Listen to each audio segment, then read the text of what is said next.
विज्ञान में आज हम पढ़ने चल रहे हैं प्रकाश संश्लेषण की क्रिया, जिसे इंग्लिश में कहते हैं फोटोसिंथेसिस।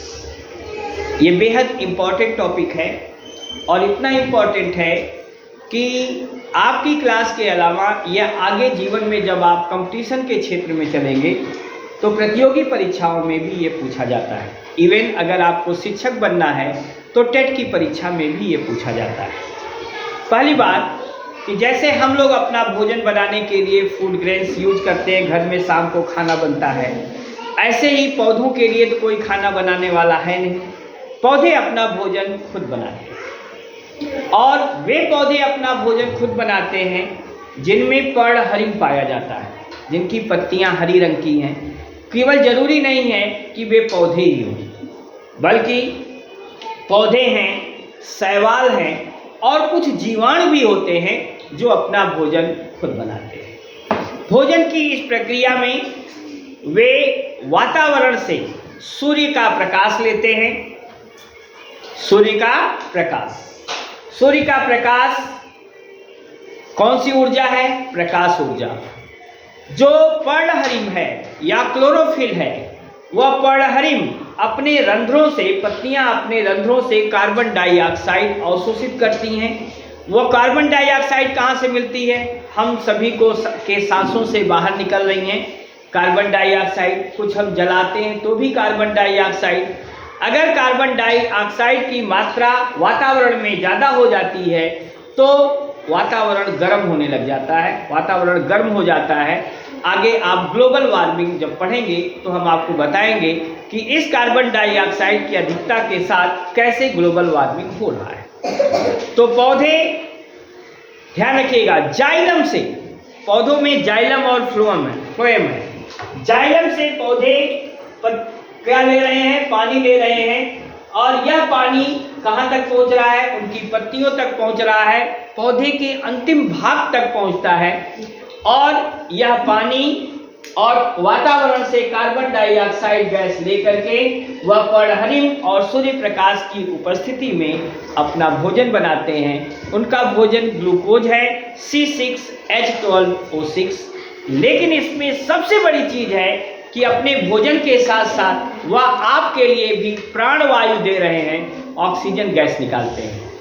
सोचिए, जो हमारे लिए नुकसानदायक है कार्बन डाइऑक्साइड, वह गैस वह अवशोषित करते हैं और हमें जो स्वास्थ्य के लिए लाभकारी है ऑक्सीजन गैस, वह निकालते हैं और अपना भोजन बनाते हैं। तो अपना भोजन तो वह बना भी रहे हैं, लेकिन साथ साथ आपको भी जीवन दे रहे हैं। इसलिए हमें अपने वातावरण से जल्दी पौधों को काटना नहीं चाहिए, पेड़ों को काटना नहीं चाहिए, अधिक से अधिक पेड़ों को लगाना चाहिए।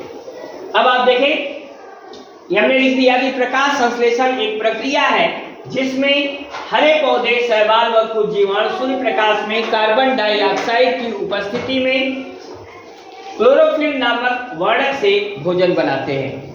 कार्बन डाइऑक्साइड प्लस पानी, यह बना रहा है C6H12O6 plus oxygen gas liberate हो रही है। अब इसमें कुछ चीजें पूछी जाती हैं। नंबर 1 सवाल है, देखिए, प्रकाश संश्लेषण की क्रिया में ऊर्जा का रूपांतरण कैसे होता है? बहुत ही अच्छा सवाल है। ऊर्जा का रूपांतरण प्रकाश ऊर्जा से रासायनिक ऊर्जा में बदलता है। प्रकाश ऊर्जा रासायनिक ऊर्जा में बदलता है। वह रासायनिक ऊर्जा क्या है? C6H12O6 का बनना खुद एक क्या है? कन्वर्जन है। दूसरा सवाल आता है, प्रकाश संश्लेषण किस ताप पर अधिकतम होता है? तो ध्यान रखिए, 30 से 35 डिग्री सेंटीग्रेड के तापमान पर प्रकाश संश्लेषण की क्रिया सबसे तेज होती है। 30 से 35 डिग्री सेंटीग्रेड याद रखना है। तीसरा सवाल है, पौधों में प्रकाश ऊर्जा को कौन अवशोषित करता है? प्रकाश ऊर्जा को कौन अवशोषित कर रहा है? पत्तियां। किससे? क्लोरोफिल अवशोषित कर रहा है अपने रंध्रों से। पत्तियों में के रंध्र हैं और अवशोषित कौन कर रहा है? क्लोरोफिल अवशोषित करता है। पौधों में पानी कैसे पहुंचता है? बता दिया था हमने, जाइलम द्वारा। पौधों में जड़ में जो रोम होते हैं वह पानी को अवशोषित करते हैं और वह जाइलम के द्वारा पौधे के अंतिम भाग तक पानी और कुछ खनिज लवण को पहुंचाते हैं। अब है अंतिम सवाल, प्रकाश संश्लेषण की क्रिया में कौन सा रंग सबसे अधिक अवशोषित होता है? तो ध्यान रखिएगा, वह रंग है नीला और लाल। लेकिन अगर ऑप्शन में नीला रंग नहीं है तो होगा प्रकाश संश्लेषण की क्रिया सबसे अधिक लाल रंग में होती है। और वाकई यही होता है, सबसे ज़्यादा लाल रंग में, इसके बाद नीले रंग में होता है। अगर दोनों ऑप्शन है तो नीला और लाल दोनों मारा जाएगा, ए एंड बी बोथ। और अगर A and B both option नहीं है, केवल नीला भी दे दिया लाल भी दे दिया गया, तब ऑप्शन में हम लाल रंग मानेंगे कि प्रकाश संश्लेषण की क्रिया सबसे अधिक लाल रंग में होती है। इससे अधिक कोई सवाल प्रकाश संश्लेषण पर नहीं पूछा जाता है। Thank you very much.